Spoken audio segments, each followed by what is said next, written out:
divorced, beheaded, died, divorced, beheaded, survived. And tonight, we are...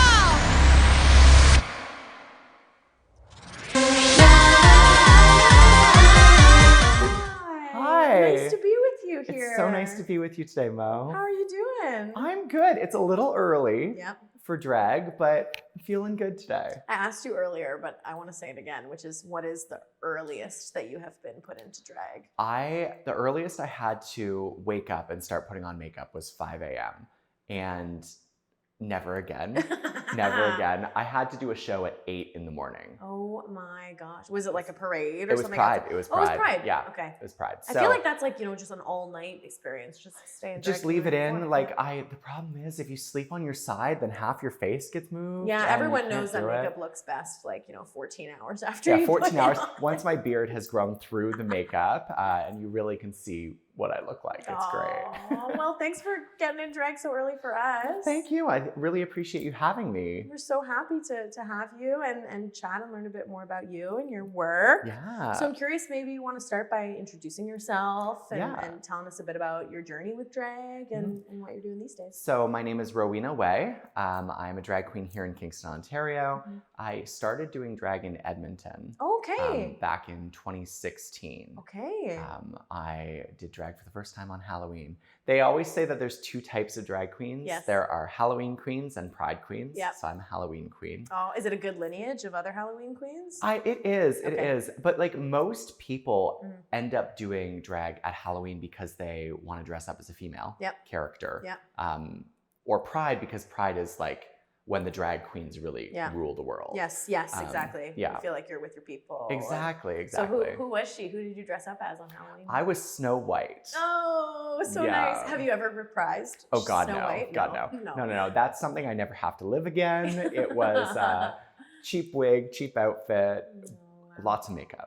So are you from Edmonton? No, I'm from Kingston. Okay. I started doing drag when I was doing my master's in Edmonton. Okay, master's. Yeah. We have a I brilliant know, girl. she's Who is she? educated. She's educated. Okay, so master's. Master's in systematics and evolution. Did you get that? One more time. Systematics and evolution. Okay, explain it to a baby. What is systematics and evolution? It's essentially the study of evolution through genetics and systematic processes. So using sequencing and computer technology in order to track genetics in species through time. Wow. Yeah. Amazing. Specifically though, I studied pine trees. Oh, coniferous. Coniferous. Let's go. I know.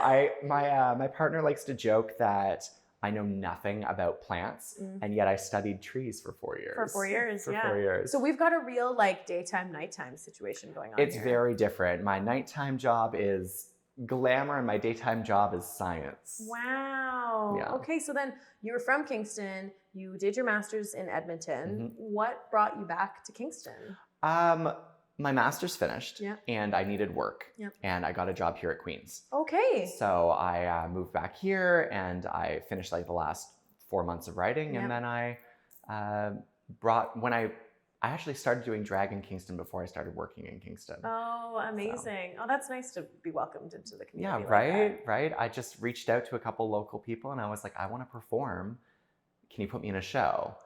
And my first show in Kingston was actually here at the Grad Club. No way. So that was what I was going to ask you next. Was it one of the Miss T nights or? It was the annual Christmas show. Yes. So we do an annual Christmas fundraiser for Rainbow Railroad run by Tiffany Morgan. And she put me in that show and I'm pretty sure she regrets it ever since. Why? Why do you think? I joke. She doesn't regret it. She and I are besties. We do so many shows together. We host a podcast together. Is this Maple Tea? Yeah, Maple Tea. Okay. But I say she regrets it because I have a very different style of drag than a lot of performers in Ontario. Rather than doing just a lip sync to a song. I really enjoy doing mixes. Okay. And like some cities, every city is a little different. Yeah. Edmonton was all mixes. Everyone did like spoken word and mixes and like mixtures of the two. No way. And here in Kingston, when I moved here, everyone just did songs. Yep. So when I came here and I did my very first performance, which was the 12 Days of Christmas, Oh, wow. where every single day of Christmas was a different song. Oh, fun. Tiffany was a little bit like, I should have listened to your music before I played. And it's like, first act, there's like 10 drag queens. Second act is like 12 days of Christmas. Just 12 days of Christmas, all hour long of it. Wow. Yeah. Okay. I had no idea that was the case about the difference between the communities and how they Yeah, perform. the styles of drag are different. Yeah. In some of the bigger cities, you get much more pageant influence. Yes. So you get a lot bigger drag, like glamour drag. And then when you go to clubs, you get more like bodysuits and kind of performance style drag. And that's where you get more like just songs. Right. Yeah. So one of the things that I've admired about you is that I feel like you are putting a lot of work in to make the scene really rich for other people too. So I'm curious about, I know you run the podcast with Tiffany Morgan, and I know you do events elsewhere. And I'm kind of curious to hear you say, like what are your dreams for the Kingston drag scene in general? What are you hoping to do here? I mean, my goal for the drag scene here is to make it bigger. Bigger, okay. Bigger and better. I want people to, one, know that there's a drag scene here. Totally. Because when I moved here, if I hadn't done some active searching, I would not have found it. Okay. And like Tiffany was doing a great job. She was doing monthly, maybe every other month shows. Yeah.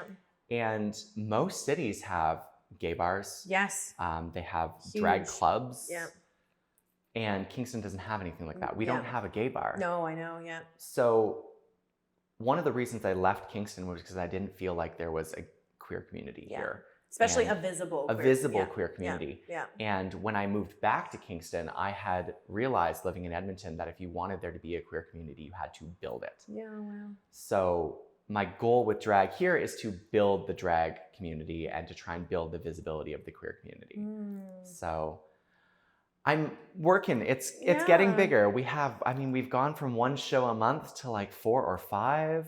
Oh my gosh. Already, and for Kingston, that's huge. Huge. I feel like in the last 5 years, even during the pandemic, the way that y'all have grown the drag scene as well, I feel like should really be celebrated, because it's not like you could perform, but all of a sudden my Facebook was full. I could see your face on my Facebook like every 3 days, right? So I think you should be really proud of yourself about the time and the energy you've put in. Yeah, and I'm so happy what we're doing at the Grad Club now with the open stages is really giving people a chance to grow their drag and grow their art. And that's what I want, is because I don't want to book the same 4 people over and over and over again. Yes.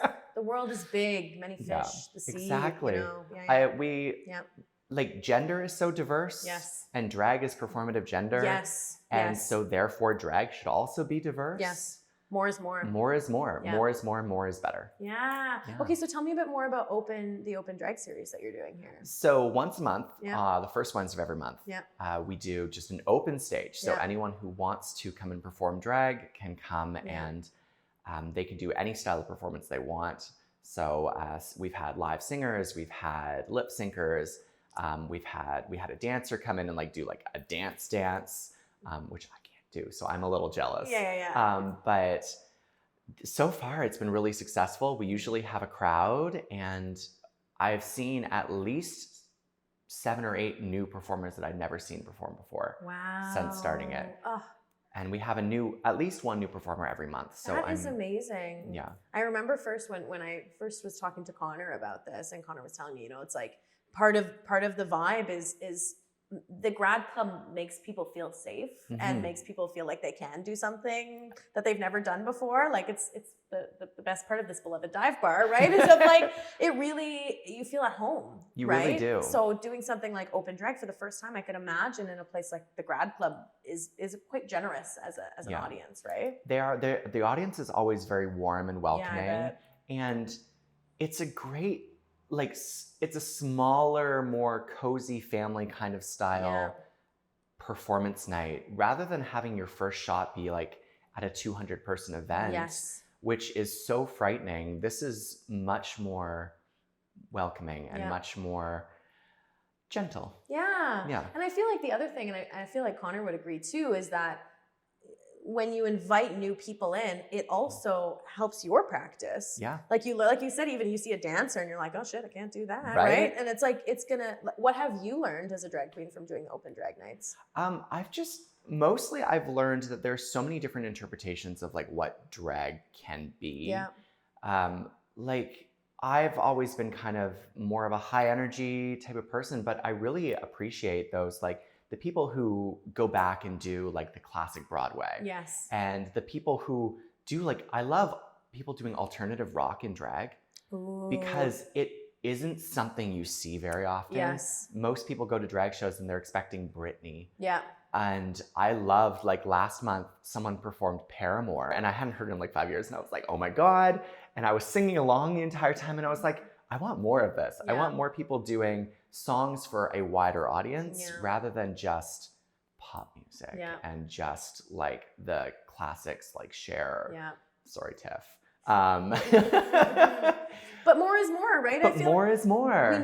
We need the Tiffs doing Cher, and then we also need whoever the drag queen was that does Paramore. Well, right? and I love doing obscure music. Okay. Like I always try and do one song for me when I'm in a show. Oh, I love and that.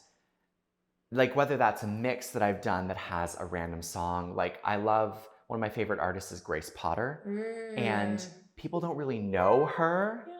But she's just such a good vibe, and I really feel that like deep down inside. So occasionally I'll throw in a Grace Potter song. Fun. And people are like, who is this? What is this song? Like, where can I find this? Yeah. So that's one of my favorite parts about the Grad Club is that a lot of time you can find things that you didn't know that you liked, even with the music stuff here, right? Yeah. A lot of people would come every week, didn't matter what band was playing, but you're like, all right, I trust Virginia will bring something interesting in, right? And I feel like it's the same thing with open drag. It teaches the audience also to be open and ready. And well, like we have a new performer who really, really loves gaming. And so they're performing songs from video game soundtracks. Yes. And I was like, oh my God, you just performed something from The Guild. I haven't watched The Guild in like, I'm going to say 5 or 10 years, but I appreciate that everyone has a different take and everyone has a different idea of what their drag can be. Yeah.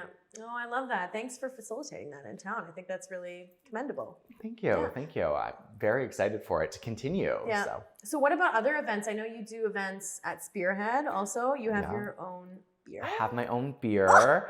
I'm the first drag queen to ever be on a beer can in the LCBO. What? Yes. Did you hear that? Yeah. One more time for good luck. I am the first drag queen ever to be pictured on a beer can in the LCBO. Wow. Legendary.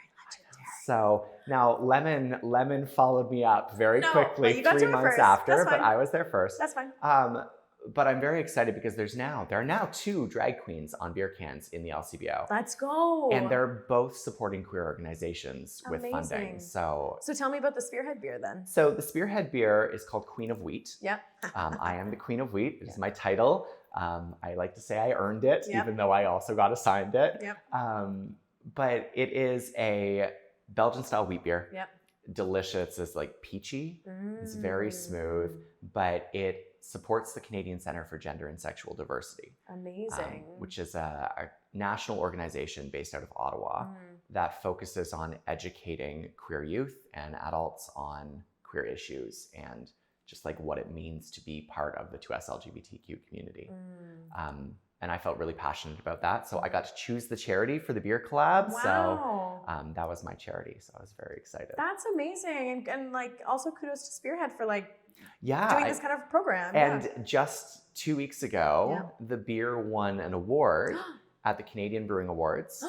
So it is now the best wheat beer in Canada. Get out of town. You need like one of those little gold. A little plaque. Just stick it everywhere on all of your stuff. Oh, congratulations. Thank you. I mean, that one's not really mine because it's a blind tasting. But your face is on it. But my face is on the beer. And also like kudos to the brewmasters. Yeah, 100%. Who made like a delicious and meaningful beer. Yeah. So that people are drinking. Exactly.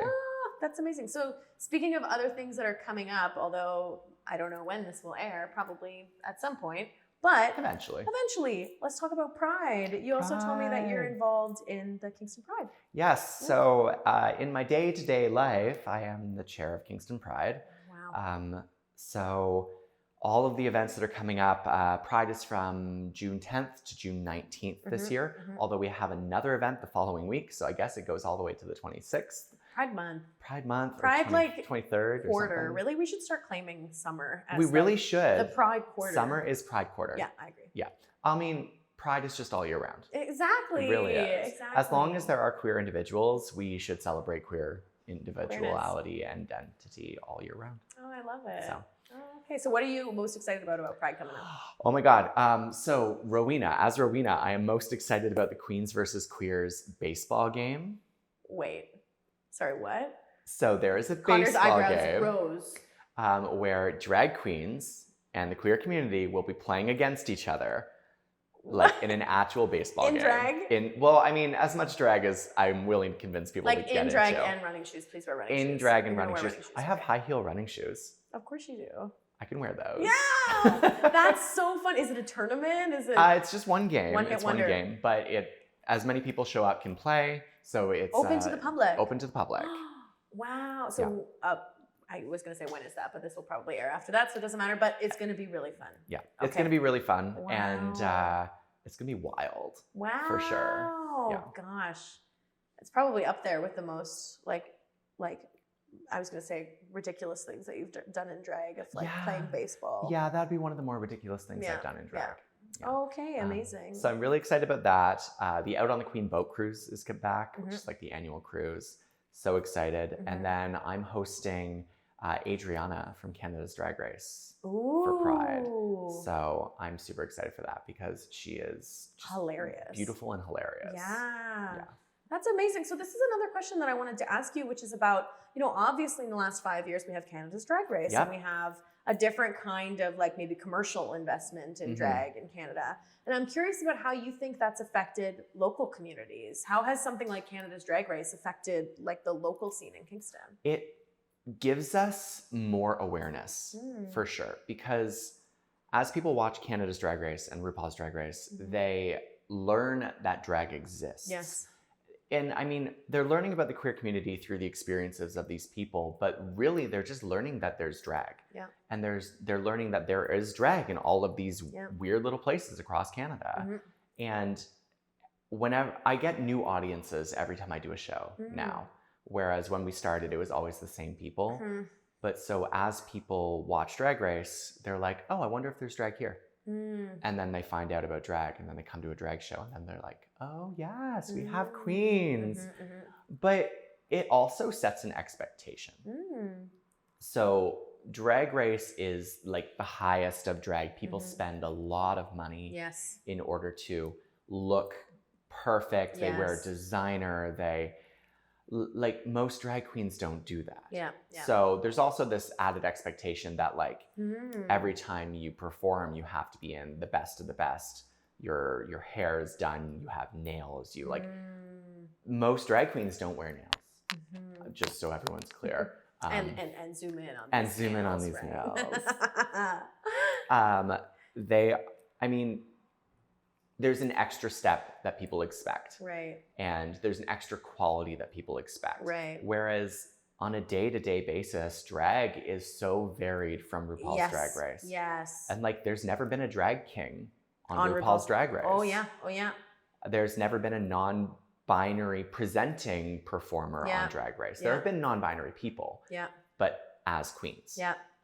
It was the first time this year I watched the Boules Brothers. Yes, and I had never seen it, Dragula, and I had never seen it before. And again, it was one of those kind of like big eye-opening moments, not only of the gender diversity in Dragula, but also like just performance diversity. So people are like... It's so much bigger, so much different than just performing a lip-sync pop song. Yeah. And it's the same thing with, we have a new show in Canada called Call Me Mother. Oh, okay. Which is Canadian. So it's a Canadian produced show starring Canadian drag performers, and it's kings, queens, non-binary performers, everything. So big difference. Okay, so there's pros and cons to this kind of commercial investment. Exactly. Interesting. I mean, hopefully one day I get on the show so that I really benefit from the commercial investment. Yeah, you're like, give me that commercial investment on that side of things. Exactly. So talking about shows too, I'm curious about your experience as a drag queen in the pandemic. Because again, you're someone that I knew about you all the way through the pandemic because you were doing so much work. So I'm curious about, maybe how did the pandemic affect your performance as a drag queen or your kind of goals as a drag queen in Kingston? So during the pandemic was when I really realized that being with people is one of the most important things. Yeah. And it was when I came up with the idea of doing an open stage show. But during the pandemic, I really learned that I need to be with people and I need to be with audiences. Yeah. And like I started doing a lot of shows during the pandemic virtually. Yeah. And as much as I loved being able to bring people drag, I hated doing virtual shows. Alone in your house. Alone in my house. You and your ring light. Literally with my ring light. And like bothering my downstairs neighbors as I'm like walking and jumping in heels. Yeah. But during the pandemic, we also upped the number of shows we did. And I started booking out-of-town guests and bringing people in. And like once we were allowed to open up, we had the caveat that we had like saran wrap over our stages. Yeah. But people were so starved. Yeah, so thirsty for it. So thirsty for events and contact and entertainment that I was able to put on shows at new venues and bigger venues. Yeah. And people started reaching out to me to do drag shows rather than me trying to force my way into venues, because there are so many places that are not queer friendly and you just don't know because they put on the outward face of being queer friendly. And so I'm really glad that like the Grad Club has always accepted us for drag for years, but we have new venues in Spearhead, in Daft Brewing. Actually, almost all the brewing companies are drag please now. Stone City. Yeah. I mean, I've been asked to do shows at other brewing companies. I just haven't been able to do them yet because time. But then restaurants, the hotels have been really good. They're like, come use our ballroom. And people ask me, they're like, why don't you come over here and use ours? Like, why don't you come here and here and here? And it's so nice to feel welcome. Yes. And all that happened during the pandemic when people are trying to stay away from people. Yeah. And so it was such a weird dichotomy, but it's so nice to be able to build drag during a time when everyone is struggling. Yes. I think that's also it too, because both Connor and I are both theater people. And I think the other thing that's really important about drag is, there's a diversity of performance, but at its core, it's celebratory, right? Like at its core, it's celebrating queerness. So of course it's about gathering, but it's also about like joy in its many forms. Exactly. So of course it's like, oh, please, please, please let me come and see your show. Oh, well, I want to thank you for this conversation and thank you for your time this morning and getting into drag so early for us. Thank you so much. I really appreciate it. And it was a pleasure talking to you. Yeah, you too, Rowena. No way, there's no way. You must agree that, baby, in all the time I've been by your side, I've never lost control, no matter how many times I knew you lied. Have my golden rule, gotta keep my cool, yeah, baby.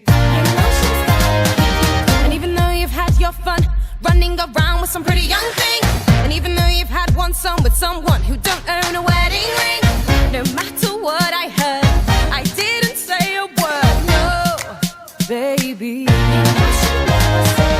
I've put up with your like every single day, but now it's time to and listen when I say,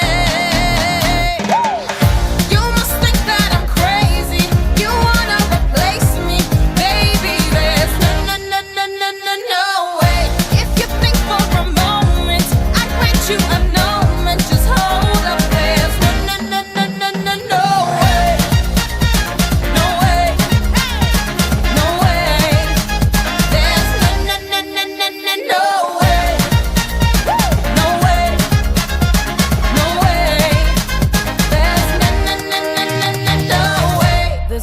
no way. So you read a Bible verse that I'm cursed cause I was your brother's wife. You say it's a pity cause quoting Leviticus I'll end up pitiless all my life. Well, Daddy, weren't you there when I gave birth to Mary? Oh, hi, baby. You're just so full of must think that I'm naive. I won't back down, won't shh, and no, I'll never leave. You must think that I'm crazy. You wanna replace me, baby. There's no way. If you thought it'd be funny to send me to a nunnery, honey, there's no way. No way. No way. There's no way. No way. No way. There's no way. Hey! Woo! Let's go. Woo! Here we go. You got me down on my knees. Please tell me what you think I've done wrong. Been humble, been loyal. I've tried to swallow my pride all along.